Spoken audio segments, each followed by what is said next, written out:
So I understand yesterday or the day before you all talked a little bit about New Year's resolutions, and I'd like to talk about something a little bit on that theme that I've been working with myself recently. I heard the beginning of a radio program a couple of days ago, and the presenter, it was about endings, and the presenter basically said how strange she found the standard New Year celebration. Let's celebrate being 1 year closer to death by jumping up and down and drinking lots of champagne. And of course, as Buddhists, we celebrate New Year in a different way. But I think that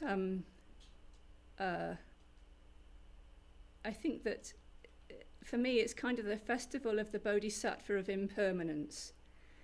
Birthdays are like this, and it's apparent all the time, but perhaps because we're all marking the passing of time together, we register it in a different way.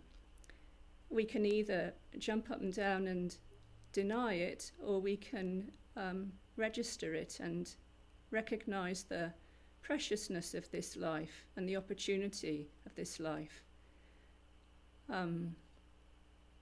And I think at this time of year there can be a heightened sense of wanting to make the best use of our lives in this fleeting world.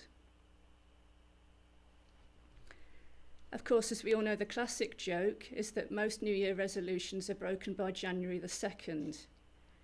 And because we may easily break them, it can be easily to discard our wishes, our resolutions, our resolves, and to become disillusioned.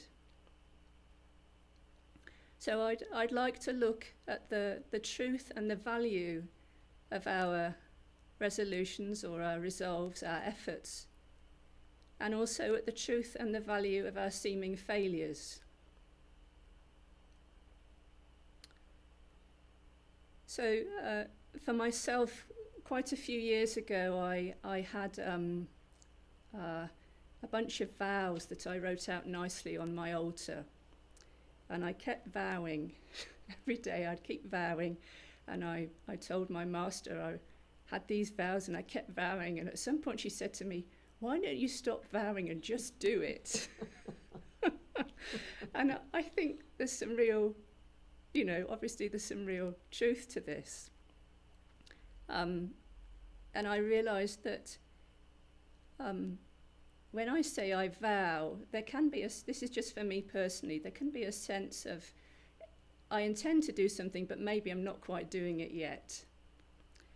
And another way I've tried is, I will do this. And it's like, yeah, of course I'm going to do it. Well, that doesn't it feels a bit idealistic. For myself, recently, I've been making resolves, which to me says I'm on the path, I'm working on it, and I'm not going back, whatever bumps and logs and little cliffs there might be along the way. And I'm finding this very helpful.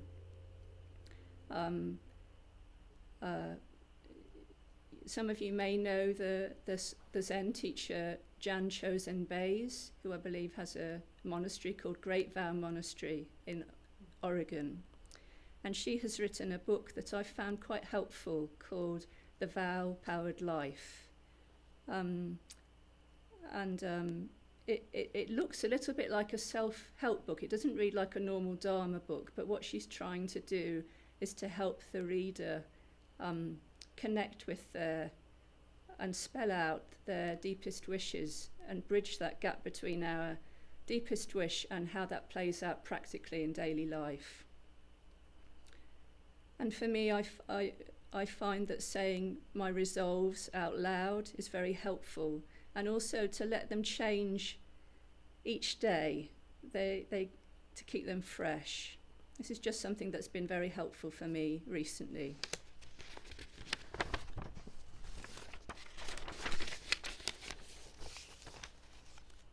So I think as as those of you who've been coming to Dharma talks for quite a while may realise that a lot of monks really enjoy dictionary definitions of words. And the same, I looked at resolve, and it's a rather wonderful and revealing word.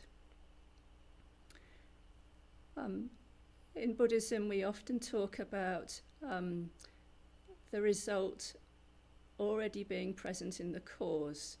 So, for instance, if we get angry, there's a karmic consequence of distancing, of our heart feeling constricted, of other people perhaps not wanting to come close to us. And it's already all there. It just plays itself out. And or the fruit is already in the seed. And for me, the word resolve is a little like this. So I'd like to read you some of the definitions. The first definitions are in the realm of action and intention.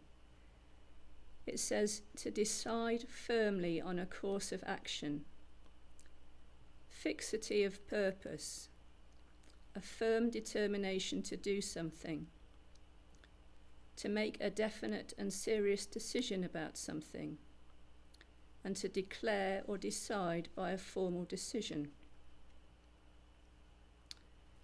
There's also another set of definitions that to me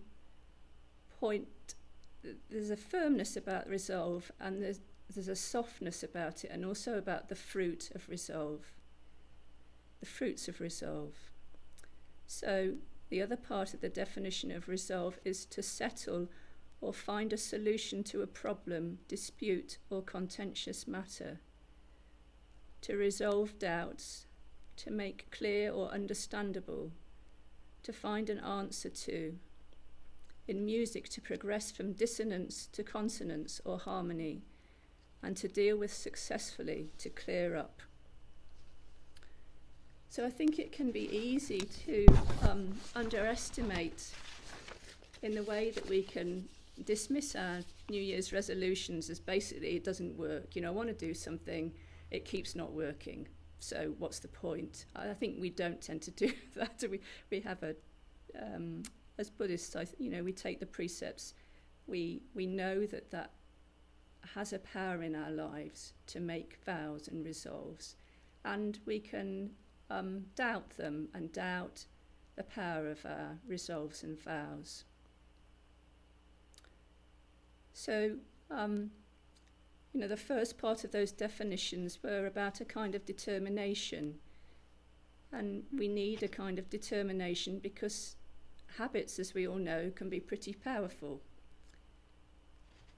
Thankfully, there's a greater power in vows or resolves because they come from our true heart, from our true heart's wish, from the Buddha nature. And without fail, evil is vanquished and good prevails. The heart wins out, and karmic consequence doesn't let us get away with going AWOL too far. Do you say AWOL in America? We do. Okay. So, there can be a lot of energy in habits, as we all know. And, the image of a wheel comes to mind. We know what it's like when we feel driven by greed, hatred, and delusion, by compulsive shopping or compulsive internet surfing or overeating or losing our patience or whatever those things are. We spin our wheels in some way. We have this expression in English. And what we're, of course, trying to do is to harness that energy to make new habits so that our energy can turn within the wheel of the law in ourselves. This wheel is, as Reverend Master Kodo said to me a little while ago, very helpfully, I found this very helpful. She said, the wheel is still turning, or the wheel can still turn even when your heart feels closed. We set at these opposites. We think we have to be there and then the wheel will turn, then we're training. This isn't so. We can train with whatever's happening, and the wheel is always turning, and we can give it a hand. So I'd just like to say some encouraging quotes about the power of vows, because as I said, we may doubt our vows or resolutions, the power of them. So the great Indian scholar monk Shantideva, who many of you will know, in his guide to the Bodhisattva's way of life, talks about vows in terms of being a wish-fulfilling jewel, a vase of good fortune, an efficacious mantra, and a wish-granting cow.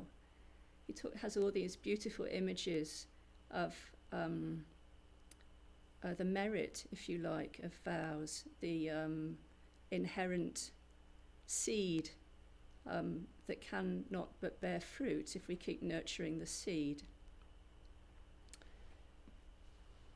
Great Master Dogen in Shobogenzo Zuimonki, his informal addresses to his monastic community, says this. He's talking about the question is, one day a student asked, although many years have passed since aspiring to learn the way, I have not yet had any realization. And then, therefore, I don't think we should demean ourselves because of our inferior capacity. He's quite down on himself. I think some of us might recognize this kind of questioning. So then Dogen's answer comes to, I believe this. It depends only on whether one's aspiration is firmly determined or not. A person who arouses true aspiration and studies as hard as his capacity allows will not fail to attain the way. He says, just maintain the aspiration to earnestly seek the way. If the aspiration to seek the way is earnest enough, when you practice meditation or meet with your teacher, whatever you're doing, though the aim is high, you will hit the mark. Though it is deep, you will fish it out. Without arousing such aspiration, how can you complete the great matter of the Buddha way, in which the samsara of life and death is cut off in a single moment? You don't need to worry about whether you are inferior or superior, ignorant or dull. So it's doing away with all our judgments there. Reverend Master Jiyu, in a very wonderful commentary on the Cease from Evil chapter of Great Master Dogen Shobogenzo in Roar of the Tigress 2, talks about the intention, our vow, our resolve, and the attempt equals actualization. This is what, we all know this, but this simple truth of training and enlightenment are one. It's very helpful to remember.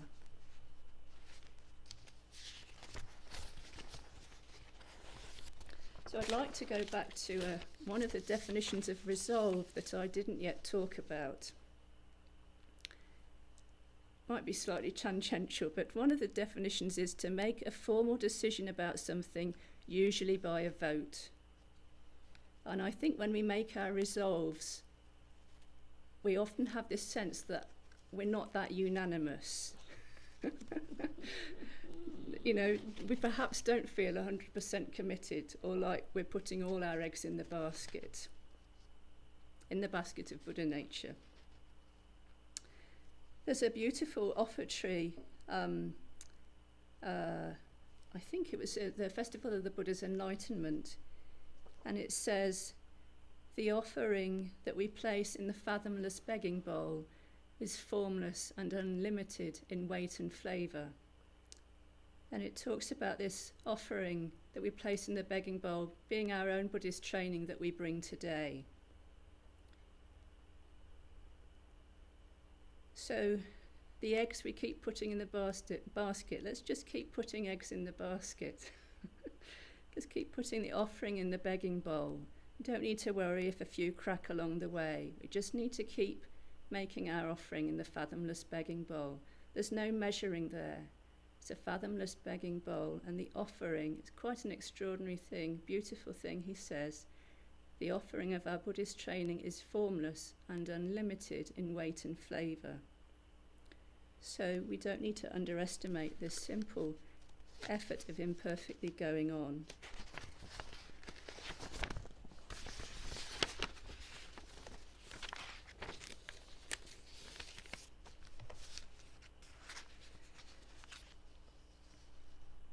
I'd like to quote Jan Chosen Bays again, the Reverend monk who wrote the book on vows. She gave a very good talk on commitment. So I'd like to talk a little bit about, we need to have sympathy for ourselves and acceptance of our imperfect offerings, but also we can make excuses. So she says, if we don't commit, then it just becomes endless complaining. Commitment, move forward. No commitment, no move forward. And she quotes a modern spiritual teacher as saying that complaining is a way of putting ourselves above others. Basically, so that we don't have to do anything about ourselves. I try, and I think we all try. It's a sure sign if we're blaming self, other, or the situation that we need to look deeper at what we are doing, at our own attitudes and actions, and to regroup and to resolve, to make a firm determination and to loosen and to get back on the path of our own training. In so doing, we stop looking outside of ourselves for solutions and get back to making offerings, to being of benefit rather than being a pain in the butt. Talking personally myself as well. So I have a little saying that Reverend Master Mokkagan quite liked. Some of us learn quickly and some of us learn thoroughly. And they're both of great benefit. So I'd like to, Great Master Dogen, I'm going to quote the manufacturer of a vacuum cleaner in a moment, but first of all, to give him some credence, I thought I'd quote Great Master Dogen, who says a similar thing. So Great Master Dogen talks about 40 steps forward and the 39 steps back. And Reverend Master Jiyu, in commenting on this, she literally says the wobbles are built in. So we don't need to worry about the wobbles. It's part of the path.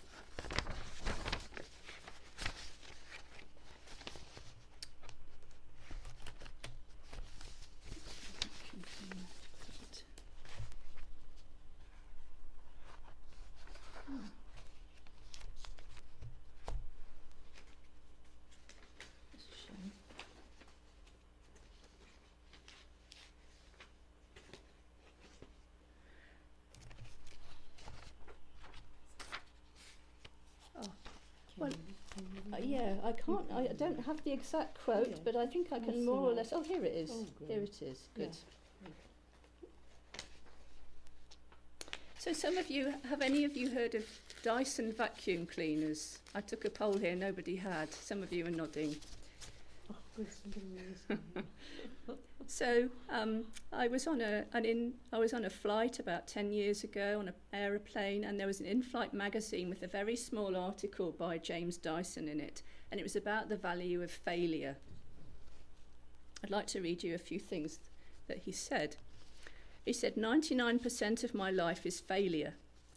We're building prototypes all the time. We're trying out ideas. They all fail. You have to try hundreds or thousands of prototypes before you get one that works. We're totally used to failure. Failure is fascinating. It's much more interesting than success. He says he made 5,127 prototypes of his vacuum cleaner before he got it right. There were 5,126 failures, but I learned from each one. That's how I came up with a solution, so I don't mind failure. I've always thought that school children should be marked by the number of failures they've had. The child who tries strange things and experiences lots of failures to get there is probably more creative. I found this so helpful, I cut it out when I first read it, and I've kept it, I've still got it at home. Of course, in the human realm, when we make mistakes, there can be consequences for ourselves and others, which we may need to look at and set right as best we can. And there's also a real truth in this. He says, it's not part of our society to value failure at all, and that he says you never learn from success, but you learn from failure. I started out with a simple idea, and by the end it got much more audacious and interesting. I got to a place I never could have imagined because I learned what worked and what didn't work. So it's just, I find this very helpful for us to remember that failures aren't really failures. It's like Reverend Master Kodo was saying, all things herein have inherent great potentiality. And this is how we learn. And not to throw the baby out with the bathwater, it's all the baby Buddha.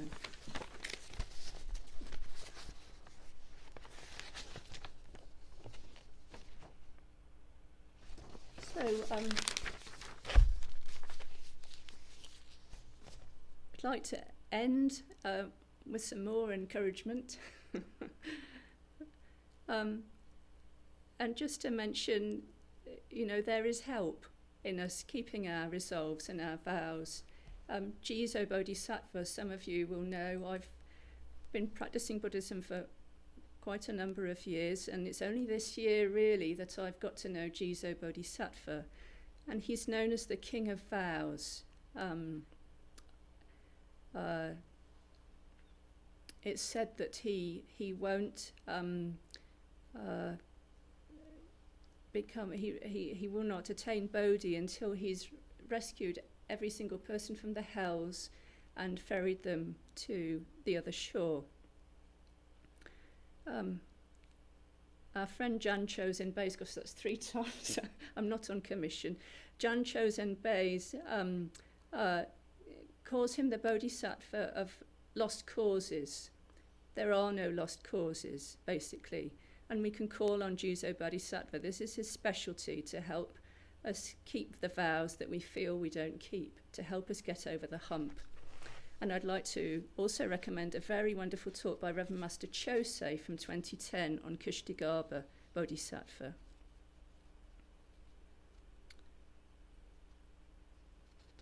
So I think we can be encouraged in these difficult times. As Reverend Master Koda has pointed out, there's so much good going on, so many offerings being made in difficult circumstances. Some of our verses say, the light of Buddha is increasing in brilliance, and the wheel of Dharma is always turning. And when we make resolves and train with our habits, we're helping this wheel of Dharma to turn in the world.